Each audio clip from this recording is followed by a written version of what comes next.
শুনছেন শুনছেন গল্প স্বল্প, শুধুমাত্র 100.1 FM গোল্ডে।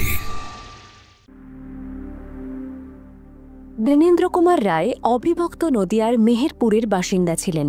তার বাবার নাম ব্রজনাথ রায়। 1888 খ্রিস্টাব্দে মহিষাদল হাইস্কুল থেকে প্রবেশিকা পাশ করে কৃষ্ণনগর সরকারি কলেজে ভর্তি হন। 1893 খ্রিস্টাব্দে রাজশাহী জেলা জজের কর্মচারী নিযুক্ত হন তিনি। 1295 বঙ্গাব্দে তার প্রথম রচনা একটি কুসুমের মর্মকথা প্রবাদ প্রশ্নে ভারতী ও বালক পত্রিকায় প্রকাশিত হয়। 1898 খ্রিস্টাব্দে বাংলা শিক্ষক নিযুক্ত হয়ে বরোদায় 2 বছর কাটান। এ সময় তিনি ঋষি অরবিন্দ ঘোষের বাংলার শিক্ষক ছিলেন। সেখান থেকে ফিরে তিনি 1900 খ্রিস্টাব্দে সাপ্তাহিক বসুমতী পত্রিকার সহ সম্পাদক ও পরে সম্পাদক হন।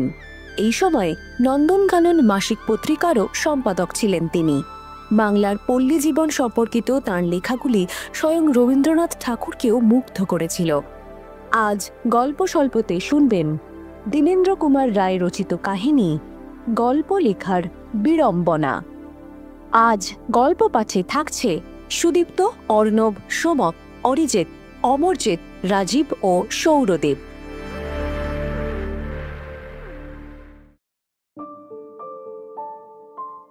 কুলধর্মে আমি বাণিজ্য ব্যবসায়ী, কিন্তু কালো ধর্মে আমার দ্বারা অল্প সাহিত্য চর্চাও হয়ে থাকে। ছোটবেলা থেকেই আমার একটু আধটু লেখার শখ রয়েছে, কিন্তু কাজের চাপে খুব একটা সময় পাই না। ব্যবসা উপলক্ষে আমাকে প্রায়ই দেশে দেশে ঘুরে বেড়াতে হয়, তাই রেলপথে সুদীর্ঘ সময় আর কিছুতেই কাটতে চায় না। ওই সময়টা আমি মাঝে মাঝে তাই কিছু লিখে কিংবা পড়ে কাজে লাগাই। কিছুদিন আগে একটা কাজের জন্য কুষ্টিয়া থেকে কলকাতা যাত্রা করেছিলাম। পথে একটা স্টেশন থেকে একটা সাপ্তাহিক সংবাদপত্র কিনে নিলাম। সেই কাগজটা পড়তে পড়তে একটা বিজ্ঞাপন চোখে পড়ল। সেই বিজ্ঞাপনের সারমর্ম এই: অভিনব ভাবপূর্ণ কোনো গল্প বা প্রবন্ধ উক্ত পত্রের সম্পাদকের কাছে পাঠালে লেখককে 15 টাকা পারিশ্রমিক দেওয়া হবে।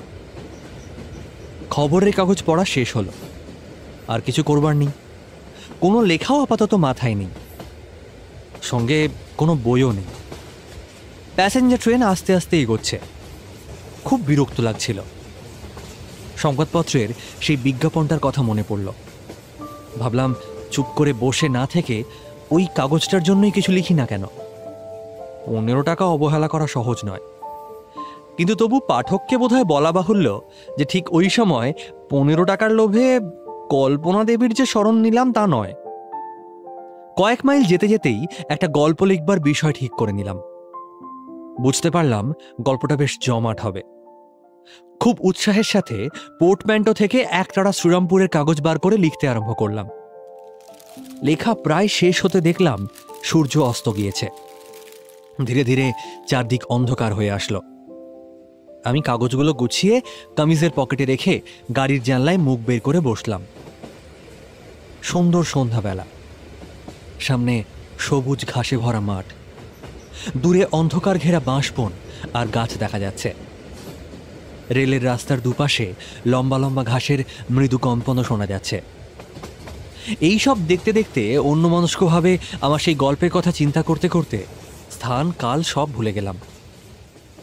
হঠাৎ অনেক লোক সমাগম এবং চারপাশের শব্দ শুনে খেয়াল হলো যে শিয়ালদহ স্টেশনে গাড়ি এসে পৌঁছেছে। অবিলম্বে গ্যাসের আলোয় আলোকিত প্ল্যাটফর্মে নামলাম। আমার সঙ্গে একটা পোর্টম্যান্টো ছাড়া অন্য কোনো জিনিসপত্র ছিল না। স্টেশনের এক পরিচিত কর্মচারীর অফিসে পোর্টম্যান্টো রেখে আমি অল্প ভাড়ায় একটা গাড়ির সন্ধানে স্টেশনের বাইরে এলাম। ভবানীপুরে আমার এক আত্মীয় থাকেন। কলকাতায় এলে আমি তার বাড়িতেই মাঝে মাঝে গিয়ে উঠি, কিন্তু আজ একটা ভুল করেছিলাম। কলকাতা রওনা হওয়ার আগে তাকে টেলিগ্রাম পাঠাতে ভুলে গিয়েছিলাম। তাই মনে মনে একটু খটকা ছিল যে আজ এত রাত্রে তার বাড়ি গিয়ে তাকে কতটা অসুবিধায় ফেলব। এই ভাবতে ভাবতে গাড়ির সন্ধানে বের হয়ে এসে রাস্তার ওপাশেই একটা নতুন সাইনবোর্ড দেখলাম। তাতে লেখা রয়েছে প্রবাসাশ্রম। ভাবলাম এটা তো একটা হিন্দু হোটেল হবে, তাহলে আজ রাত্রে এখানে থেকে কাল সকালে না হয় আত্মীয়ের বাড়ি যাব। আমি ভেতরে প্রবেশ করতেই দারোয়ান আমাকে ওপরের পথ দেখিয়ে দিল।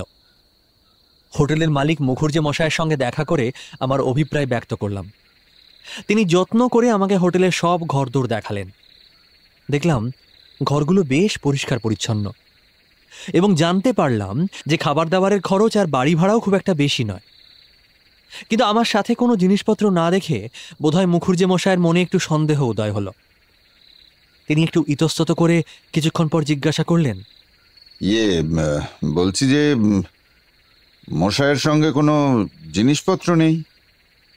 আমি বললাম, হ্যাঁ আছে, একটা পোর্টম্যান্টো আছে, ওটা স্টেশনের অফিসে রেখে এসেছি, এখনই আনিয়ে নেব। সে যাই হোক, মশাই বলছি একটু চা খাওয়াতে পারেন কি? মানে সন্ধ্যের সময় আমার চা খাওয়ার অভ্যেস আছে। তিনি বললেন, হ্যাঁ হ্যাঁ, সরঞ্জাম সবই আছে, তবে ওই জোগাড় করতে যা দেরি হবে। দেখছি, আমি আমার ঝিকে চা তৈরি করে দিতে বলছি। এই বলে তিনি উঠে গেলেন। আমার মাথায় তখনও গল্পটা জাগছে। যতদূর লিখেছি কিরকম হয়েছে পড়ে দেখবার জন্য আমি কামিজের পকেট থেকে কাগজগুলো বের করে টেবিলের উপর রেখে পড়তে লাগলাম। কিছুক্ষণ পরে মুখুর্জি মশাই আবার ঘরে প্রবেশ করলেন। জিজ্ঞেস করলেন, মশাইয়ের নামটা কি জানতে পারি? আমার মাথায় কিরকম খেয়াল চাপলো। আমি একটু হেসে আমার গল্পের নায়কের নাম করে বললাম, ধনঞ্জয় মিশ্র। তখন স্বপ্নেও ভাবিনি যে এই নোভেলি ছদ্মনাম ধারণ করায় আমাকে কি ভয়ানক বিপদে পড়তে হবে। চা খেয়ে আমি নগর ভ্রমণে বের হলাম। ঘুরতে ঘুরতে অনেক দূরে নদী কূলে এসে পড়লাম। সেখানে শুনলাম ম্যাকেনজি কোম্পানির জাহাজ আরোহী নিয়ে সপ্তাহে 2 বার ওড়িশা যায়। আমি এ পর্যন্ত কখনো সমুদ্র দেখিনি। অনেকদিন থেকেই সমুদ্র দেখবার খুব ইচ্ছে ছিল। ভাবলাম এই মঙ্গলবারের জাহাজেই বরং চাঁদবালি পর্যন্ত গিয়ে একবার সমুদ্র দেখে আসি।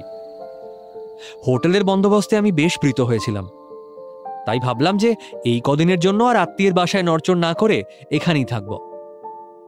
ইতিমধ্যে আমার হাতের কাজকর্ম সেরে রাখলাম। গল্পটা আগের সংবাদপত্রের সম্পাদকের কাছে পাঠাবার জন্য কয়েকখানি ডাকের কাগজে তা পরিষ্কার করে লিখলাম।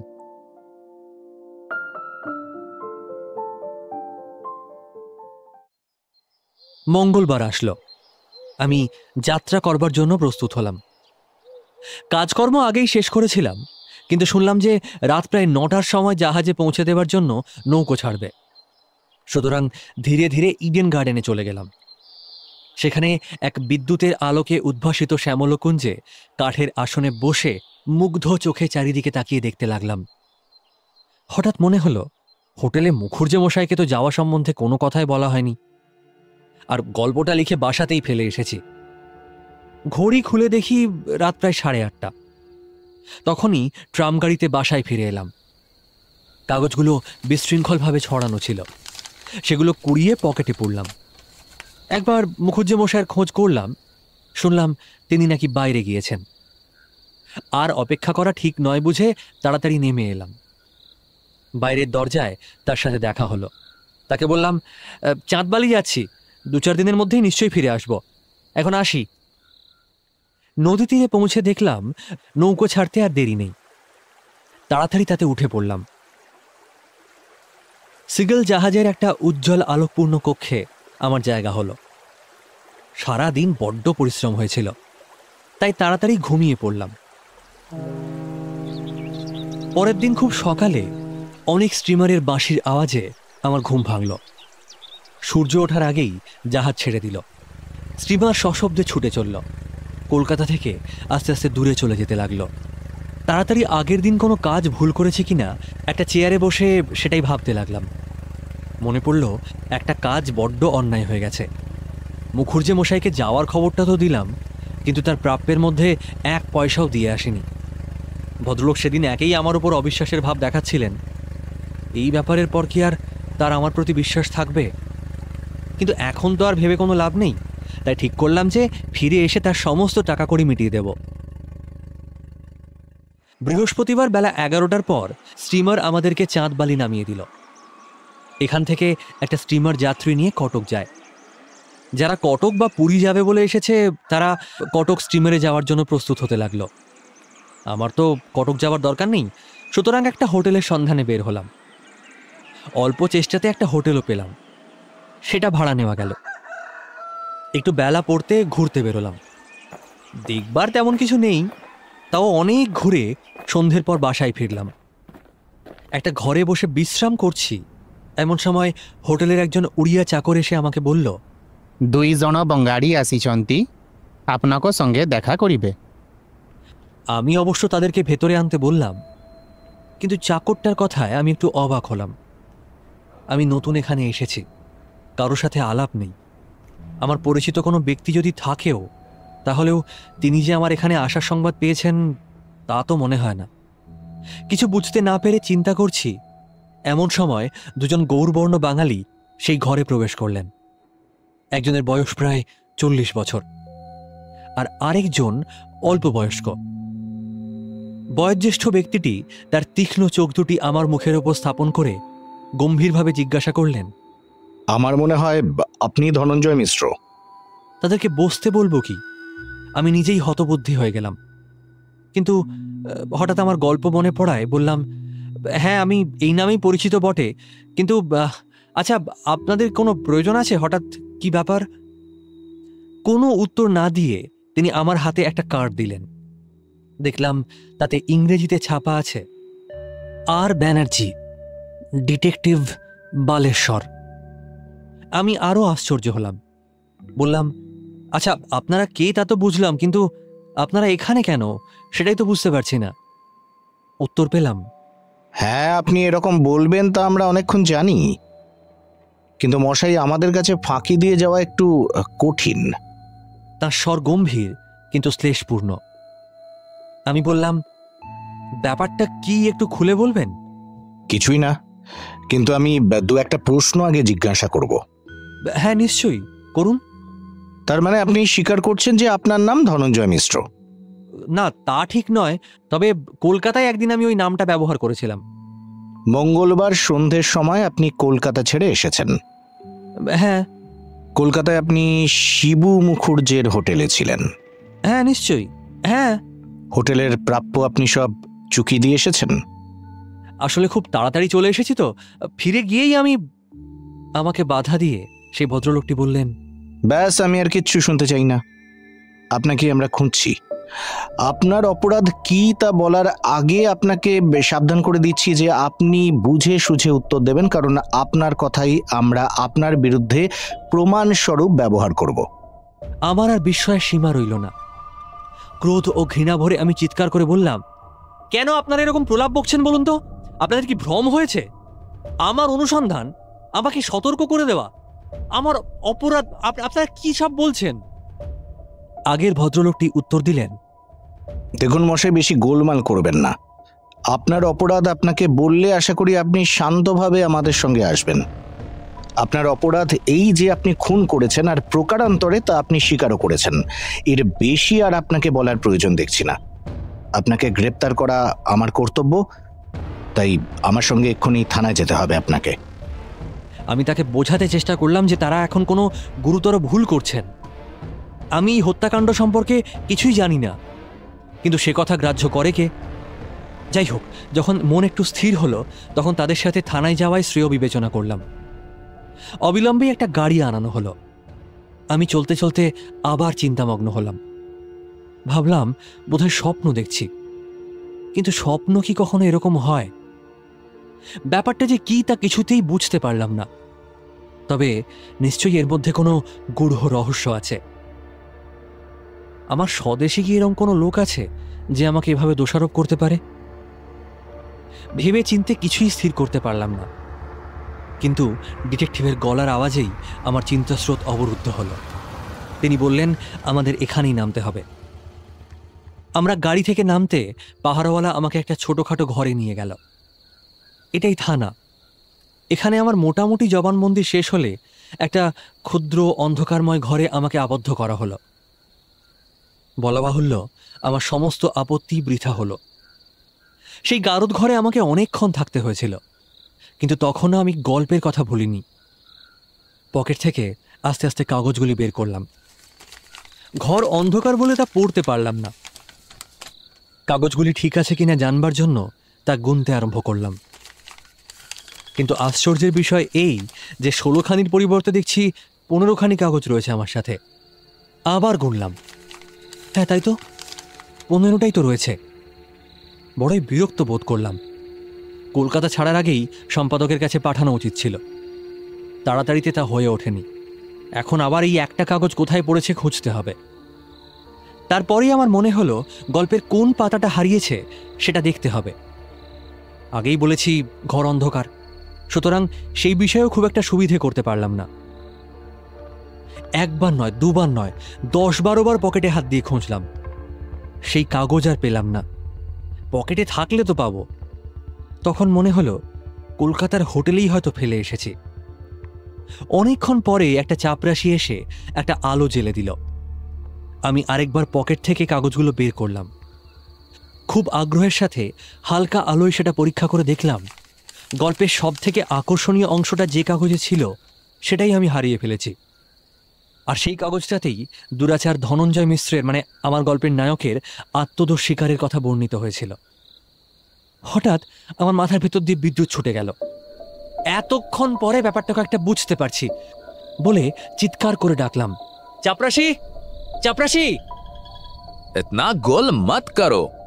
বলে চাপরাশি জানলার ফাঁক দিয়ে মুখ বাড়িয়ে দিল। তাকে বললাম, দেখো বাপু, যে দুজন ভদ্রলোক আমাকে গ্রেপ্তার করে এনেছেন তাদের সঙ্গে আমার এখনই একবার দেখা করার দরকার। অবিলম্বে আগে ডিটেকটিভ দুজন সেই ঘরে প্রবেশ করলেন। একজন জিজ্ঞেস করলেন, তাহলে তুমি দোষ স্বীকার করছো? আমি বললাম, না না, একেবারেই না, কিন্তু দেখুন আমার দোষ স্বীকারের কোনো লিখিত প্রমাণ এরম একটা কাগজে পেয়েছেন কিনা অনুগ্রহ করে বলুন। আমি পকেট থেকে কাগজগুলো বের করলাম।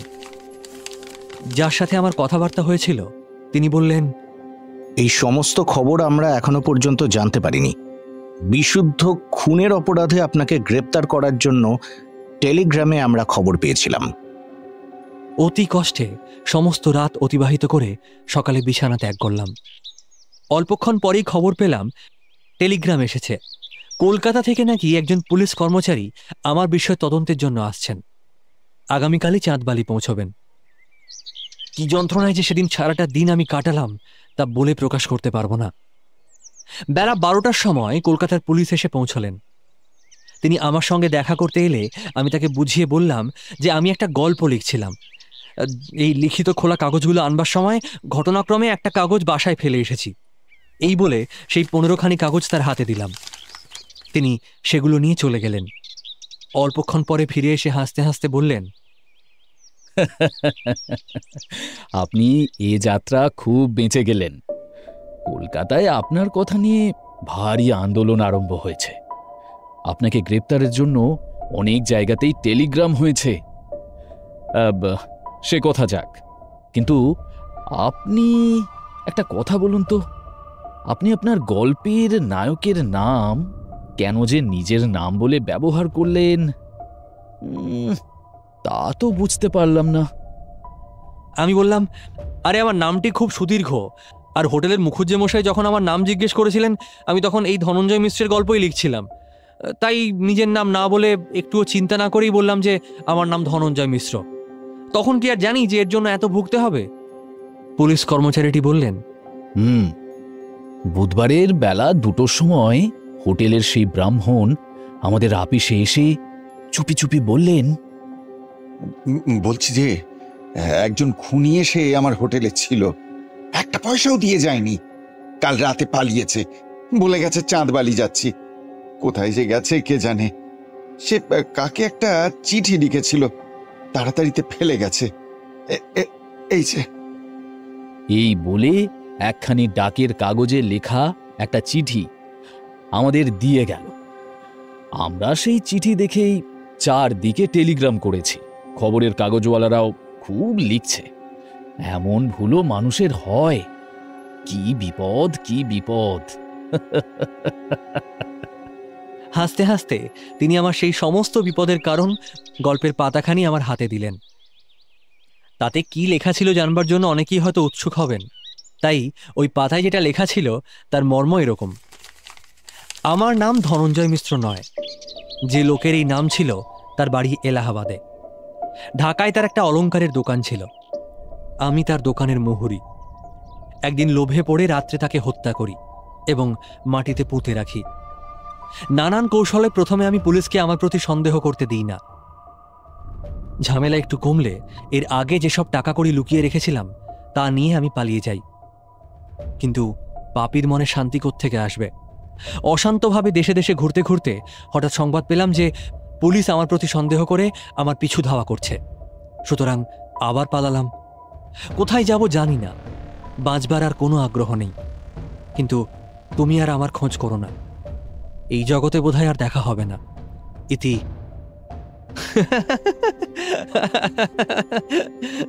পড়া হলে আমি হো হো করে হেসে উঠলাম। উপস্থিত কর্মচারী এবং অন্যান্য দর্শকগণও হেসে অস্থির। সেখানে রাত্রি কাটিয়ে পরের দিন সকালে কলকাতা অভিমুখে যাত্রা করলাম। কলকাতায় পৌঁছে থানায় এলাম। আমার সঙ্গের কর্মচারী সমস্তটা খুলে বললেন। বন্ধুবান্ধবরাও উৎকণ্ঠিতভাবে থানায় অপেক্ষা করছিলেন। তাদের বিদায় দিয়ে মুখুজ্জে মশাইয়ের হোটেলে ফিরে এলাম। মুখুজ্জে মশাই তাড়াতাড়ি আমার জন্য জলখাবার আনতে দিলেন এবং অনুতপ্ত সুরে বললেন, তাই তো, আপনার মতো ভদ্রলোকের দ্বারা এরকম কাজ হবে না সে আমি আগেই জানতাম।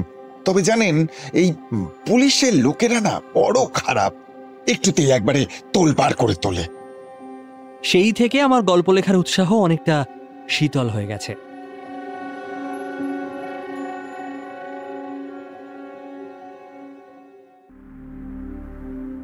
আজ গল্প স্বল্পতে শুনলেন দীনেন্দ্র কুমার রায় রচিত কাহিনী গল্প লেখার বিড়ম্বনা। কতকের ভূমিকায় অর্ণব, গোয়েন্দা সোমক, গোয়েন্দার সহকারী অরিজিৎ, কলকাতা পুলিশ রাজীব, চাপরাশি অমরজিৎ, মুখার্জি বাবু সুদীপ্ত এবং চাকরের ভূমিকায় সৌরদীপ।